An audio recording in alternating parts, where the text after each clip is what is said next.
രാമോ രാജമണി സദാ വിജയതേ. രാമം രമേശം ഭജേ. രാമേണാഭിഹത നിശാചരചമൂ രാമായ തസ്മൈ നമഃ. രാമാനാസ്തി പരായണം പരതരം രാമസ്യ ദാസോസ്മ്യഹം. രാമേ ചിത്തലയ സദാ ഭവതു മേ. ഹേ രാമ മാമുദ്ധര. ഭാഗ്യം ചെയ്ത പുണ്യാത്മാക്കളെ, വിശ്വാമിത്രന്റെ ആഗമനവും വസിഷ്ഠ മഹർഷി രാമാവതാരത്തിൻ്റെ രഹസ്യം ദശരഥ മഹാരാജാവിന് വെളിച്ചപ്പെടുത്തി കൊടുക്കുന്നതുമായ രംഗം വർണ്ണിക്കുന്നു അധ്യാത്മരാമായണത്തിൽ. തഥേത്യുക്ത്വാദ്യപുത്രസ്തേ ജാതോ രാമസ്സയേവ ഹി. ശേഷസ്തു ലക്ഷ്മണോ രാജൻ രാമമേവാന്വപദ്യത. ജാതൗ ഭരതശത്രുഘ്നൗ ശംഖചക്രേ ഗദാഭൃതഃ. യോഗമായാഭിസീതേതി ജാതാ ജനകനന്ദിനി. രാമൻ സാക്ഷാൽ നാരായണൻ തന്നെ. വിഭൂതികളായ ശംഖ് പാഞ്ചജന്യമെന്ന ശംഖ് ഭരതനായും സുദർശന ചക്രം ശത്രുഘ്നനായും മഹാവിഷ്ണുവിൻ്റെ ധാമമായിരിക്കുന്ന അനന്തമൂർത്തി ലക്ഷ്മണനായും അവതരിച്ചിരിക്കുന്നു. അപ്പോൾ വസിഷ്ഠ മഹർഷി ദശരഥ മഹാരാജാവിനെ ബോധ്യപ്പെടുത്തുകയാണ്, അങ്ങയുടെ പുത്രൻ പരമാത്മാവ് തന്നെയാണ്. വിശ്വാമിത്രൻ്റെ ആഗമനം ഈശ്വരേച്ഛയെ പൂർത്തീകരിക്കാനാണ്. പലപ്പോഴും പുരാണ കഥകളിൽ തത്വദർശനങ്ങളെ വെളിച്ചപ്പെടുത്തുന്നതോടൊപ്പം ഈശ്വരീയമായ ചില ഇച്ഛകളെ, വരാൻ പോകുന്ന അനിവാര്യതകളെ പൂർത്തീകരിക്കുന്നതിന് വേണ്ടിയാണ് പലപ്പോഴും നാരദാദി ഋഷീശ്വരന്മാരുടെ ആഗമന രംഗങ്ങൾ വർണ്ണിച്ചിരിക്കുന്നത്. ഇവിടെ ഇപ്പോൾ വിശ്വാമിത്രൻ്റെ ആഗമനവും ആ ഈശ്വരേച്ഛ പൂർത്തീകരിക്കുന്നതിന് വേണ്ടിയാണ് എന്നാണ് വസിഷ്ഠൻ ബോധിപ്പിക്കുന്നത്.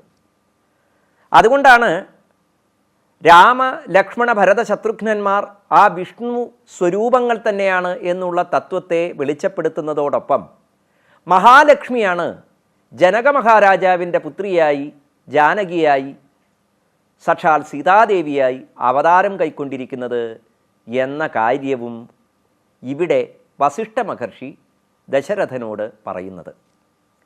കാരണം ഇതിന് തൊട്ടു മുമ്പുള്ള രംഗം വസിഷ്ഠ മഹർഷിയിൽ നിന്ന് സർവ ശസ്ത്രാസ്ത്രപാരംഗതന്മാരായിരിക്കുന്ന തൻ്റെ പുത്രന്മാർക്ക് വിവാഹത്തിൻ്റെ സമയമായിരിക്കുന്നു എന്ന് മനസ്സിലാക്കി അതിനുള്ള ആലോചനകൾ ആരംഭിച്ച രംഗം വർണ്ണിക്കുകയാണ് ചെയ്തത്.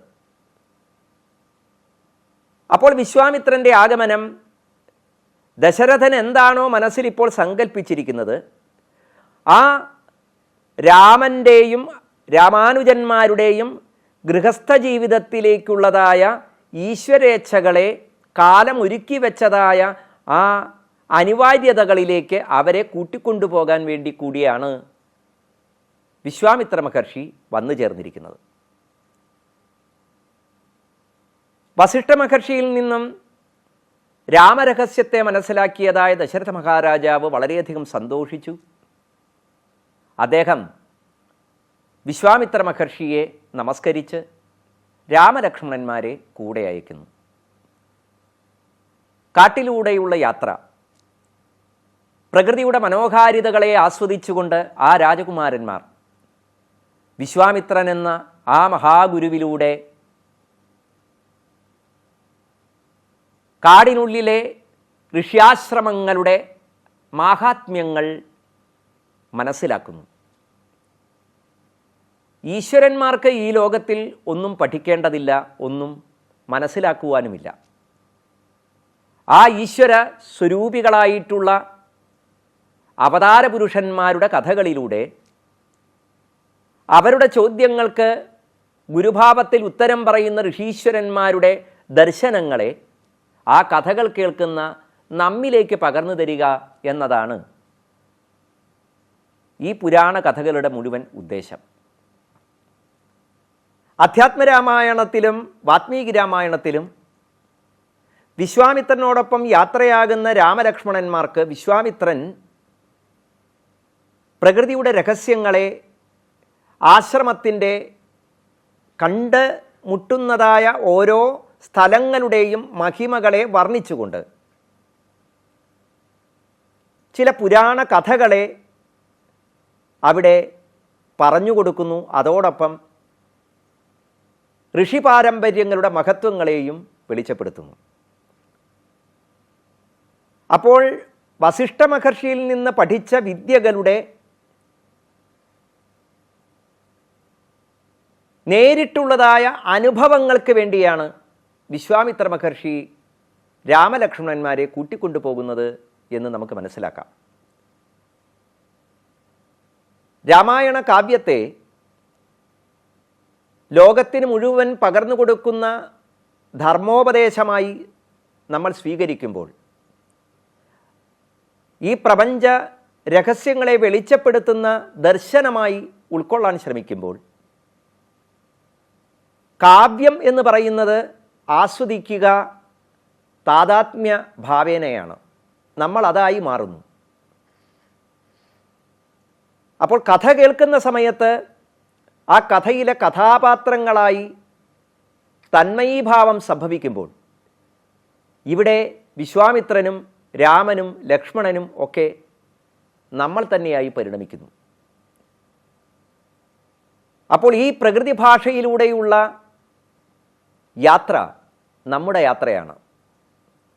നമ്മൾ മനസ്സിലാക്കേണ്ടത്, തലമുറകൾ മനസ്സിലാക്കേണ്ടത് എന്താണോ അത് വാത്മീകി മഹർഷി വിശ്വാമിത്രനോടൊപ്പം രാമലക്ഷ്മണന്മാർ യാത്രയാകുന്ന വേളയിൽ അവർ തമ്മിലുള്ള സംവാദ രൂപേണ നമുക്ക് പകർന്നു തരികയാണ്. രാമലക്ഷ്മണന്മാർക്ക് ബല, അതിബല എന്നിങ്ങനെ ദിവ്യമായിരിക്കുന്ന മന്ത്രങ്ങൾ ഉപദേശിച്ചു കൊടുക്കുന്നു. ദദൗ ബലാം ചാതിബലാം വിദ്യേദ്വേ ദേവനിർമ്മിതേ യയോർഗ്രഹണമാത്രേണ ക്ഷുക്ഷാമാദി ന ജായതേ. വളരെ രഹസ്യമായിരിക്കുന്ന ഈ മന്ത്രത്തിൻ്റെ പ്രത്യേകത പറഞ്ഞു കൊടുക്കുന്നു. ഈ ബല അതിബല എന്ന മന്ത്രോപാസന വേണ്ടതുപോലെ അനുഷ്ഠിച്ചു കഴിഞ്ഞാൽ ദാഹം, വിശപ്പ് എന്നിവ നമ്മെ ബാധിക്കുകയില്ല. എന്ന് വെച്ചാൽ ദാഹത്തെയും വിശപ്പിനെയും നിയന്ത്രിക്കുവാനുള്ളതായ ശക്തിയാണ് ബല അതിബല എന്ന ആ ദിവ്യമന്ത്രത്തിലൂടെ വിശ്വാമിത്ര മഹർഷി രാമലക്ഷ്മണന്മാർക്ക് പകർന്നു കൊടുക്കുന്നത്. രാമായണ കഥയുടെ ഏറ്റവും വലിയ പ്രത്യേകത വരാൻ പോകുന്ന കഥകളിലേക്കുള്ള ബീജാവാപം കഥയുടെ ആദ്യ രംഗങ്ങളിൽ തന്നെ വേണ്ടതുപോലെ നിർവഹിക്കുന്നുണ്ട് കഥാകാരൻ. അപ്പോൾ രാമലക്ഷ്മണന്മാരുടെ ജീവിത ലക്ഷ്യം തന്നെ, അവതാര ലക്ഷ്യം തന്നെ രാക്ഷസന്മാരിൽ നിന്ന് ഭൂമിദേവി അനുഭവിക്കുന്ന ആ ദുഃഖത്തെ ഇല്ലാതാക്കുക എന്നതാണ്. ത്രേതായുഗ ധർമ്മങ്ങളെ പരിപാലിക്കുവാൻ ഇനി രാമലക്ഷ്മണന്മാരെന്ന വീരയോദ്ധാക്കൾ നേരിടേണ്ടി വരുന്ന ജീവിത സാഹചര്യങ്ങൾ തരണം ചെയ്യാനുള്ള ശക്തി പകർന്നു കൊടുക്കുന്ന ഉപദേശങ്ങളും അനുഗ്രഹങ്ങളുമാണ് വിശ്വാമിത്ര മഹർഷിയിൽ നിന്ന് രാമലക്ഷ്മണന്മാർക്ക് ലഭിക്കുന്നത്. അതുകൊണ്ടാണ് ഇത് അനാഗതങ്ങളായിരിക്കുന്നതായ കഥാരംഗങ്ങളുടെ ബീജാവാപമാണ് എന്ന് പറയാനുള്ള കാരണം. അനവധി തരത്തിലുള്ളതായ ദിവ്യാസ്ത്രങ്ങളെക്കുറിച്ചും വിശ്വാമിത്ര മഹർഷി അവർക്ക് പറഞ്ഞു കൊടുക്കുന്നുണ്ട്. ആ ദിവ്യാസ്ത്രങ്ങൾ ഉപയോഗിക്കുവാനുള്ളതായ രഹസ്യ മന്ത്രങ്ങൾ ഉപദേശിച്ചു കൊടുക്കുന്നുണ്ട്. അത് ഇനിയുള്ള യാത്രയിൽ നമുക്ക് കാണാൻ സാധിക്കും. ഗംഗാതീരത്ത് എത്തിക്കഴിഞ്ഞപ്പോൾ ആ കാടിൻ്റെ വിജനതയും ഭയാനകതയും കണ്ട് രാമൻ ചോദിക്കുന്നു, എന്താണ് ഈ കാടിന് ഇങ്ങനെയൊരു നിശബ്ദമായിരിക്കുന്നതായ ഭാവം? എന്തോ ഭയന്നിട്ടെന്ന പോലെ പ്രകൃതി വല്ലാതെ ക്ഷുഭിതമായിരിക്കുന്നു. ഗംഗയൊഴുകുന്നത് പോലും ഗംഭീരമായ നാദം പുറപ്പെടുവിക്കുന്നുണ്ടെങ്കിലും വളരെ പതിഞ്ഞ താളത്തിലാണ്. എന്താണിതിന് കാരണം എന്ന രാമൻ്റെ ചോദ്യത്തിന് വിശ്വാമിത്രൻ മറുപടി പറയുന്നു. തദ ഉത്തീര്യ ഗംഗാം തേ താടകാവനമാഗമൻ വിശ്വാമിത്രസ്തദാ പ്രാഹ രാമം സത്യപരാക്രമം അത്രാസ്തി താടകാ നാമ രാക്ഷസീ കാമരൂപിണി ബാധതേ ലോകമഖിലം ജഹി തം താമവിചാരയൻ. ഇവിടെ താടക എന്നു പേരുള്ള ഉഗ്രസ്വരൂപിണിയായ ഒരു രാക്ഷസി താമസിക്കുന്നു. സകല ലോകത്തിനെയും ദുഃഖിപ്പിച്ചുകൊണ്ടാണ് അവൾ ഇവിടെ വാഴുന്നത്. ഇതിലൂടെ കടന്നു പോകുന്നവരായ ഋഷീശ്വരന്മാരെ ഭക്ഷിച്ച് ആർക്കും തന്നെ പ്രവേശിക്കാൻ കഴിയാത്ത വിധം ഈ കൊടുങ്കാടിനെ മാറ്റിയിരിക്കുന്നു താടക. എഴുത്തച്ഛൻ പറഞ്ഞു, അവളെ പേടിച്ചാലും നേർവഴി നടപ്പിയില്ല. ഈ വഴിയിലൂടെ കടന്നു പോകാൻ ആർക്കും സാധിക്കാതായി തീർന്നിരിക്കുന്നു. അല്ലയോ രാമ, ലോകരക്ഷണത്തിന് വേണ്ടി ആ ദുഷ്ടയായ താടകയെ നീ വധിക്കണം. മനുഷ്യരുടെ ആഗമനം അറിഞ്ഞാൽ അവൾ പാഞ്ഞെത്തും. പിന്നെ ഒരു നിമിഷം പോലും വൈകിക്കരുത്.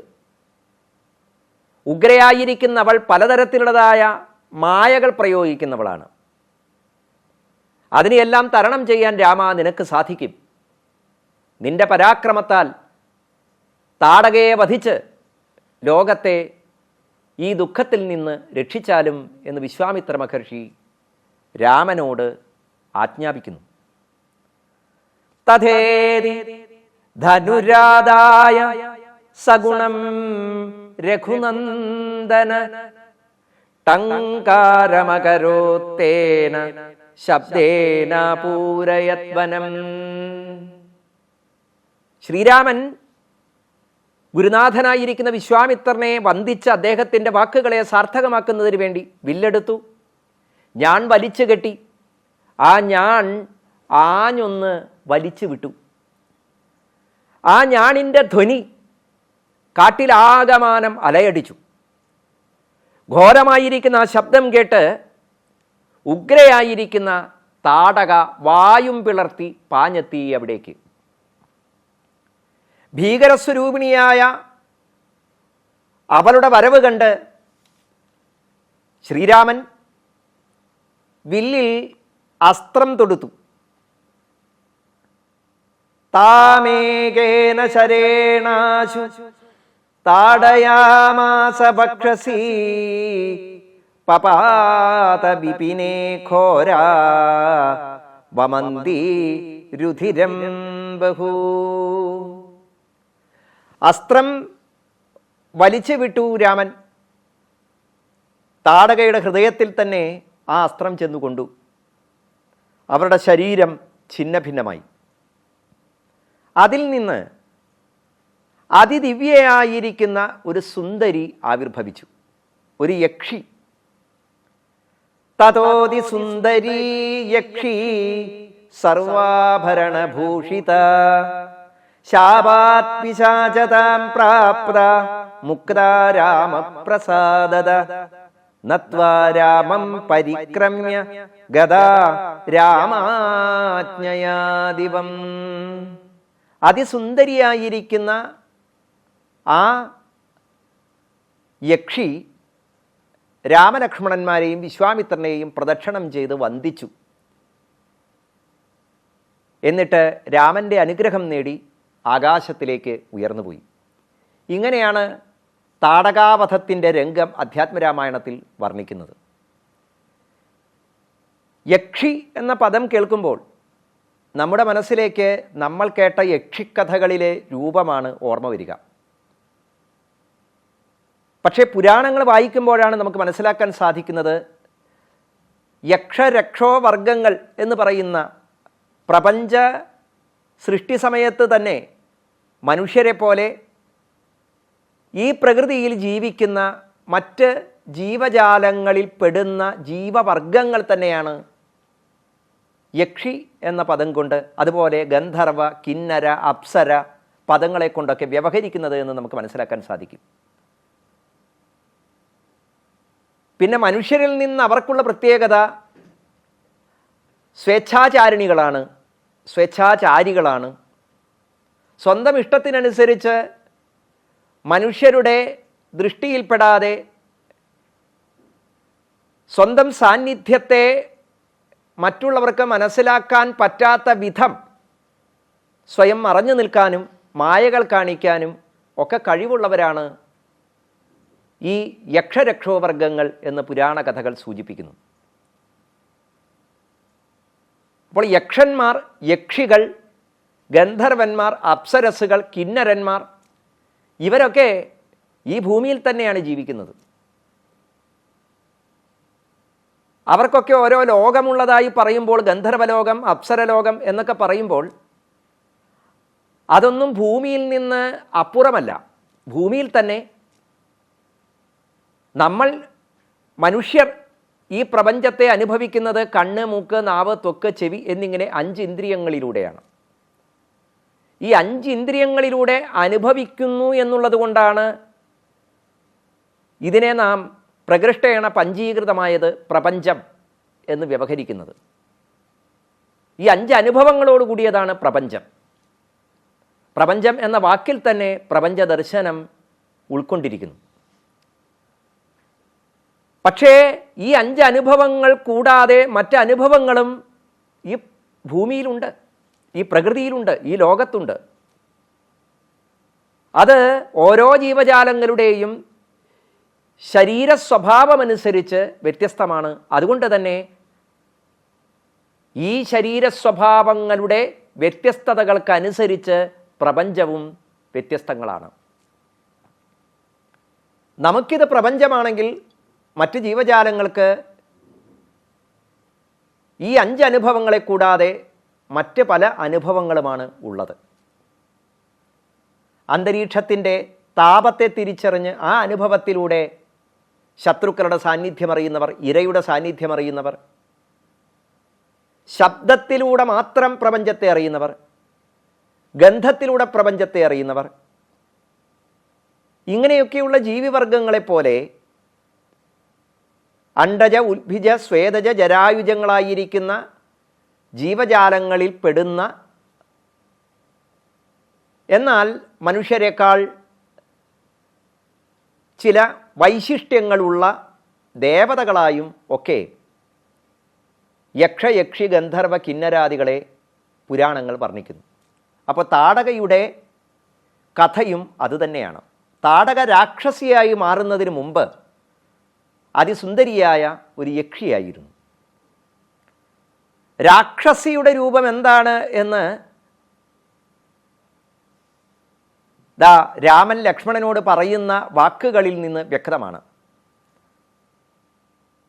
താം ദൃഷ്ട്വാ രാഘവ ക്രുദ്ധാം വികൃതാം വികൃതാനനാം പ്രമാണേനാദിവൃദ്ധാം ച ലക്ഷ്മണം സോഭ്യഭാഷത. ഈ വായും പിളർത്തി പാഞ്ഞു വരുന്നതായ താടക രാമൻ്റെ ഞാണലി കേട്ട് ക്രുദ്ധയായി, എൻ്റെ അനുവാദമില്ലാതെ ഈ കാട്ടിലേക്ക് ആര് പ്രവേശിച്ചിരിക്കുന്നു, അല്ലെങ്കിൽ ഇത്രയും ഘോരയായിരിക്കുന്ന എന്നെ ഭയമില്ലാതെ ഈ കാട്ടിലൂടെ ആര് സഞ്ചരിക്കുന്നു എന്ന ഭാവത്തിൽ പാഞ്ഞു വന്ന ആ താടകയെ രാമൻ വിശേഷിപ്പിക്കുകയാണ് വികൃതാം വികൃതാനനാം. വികൃതസ്വരൂപമാണ്.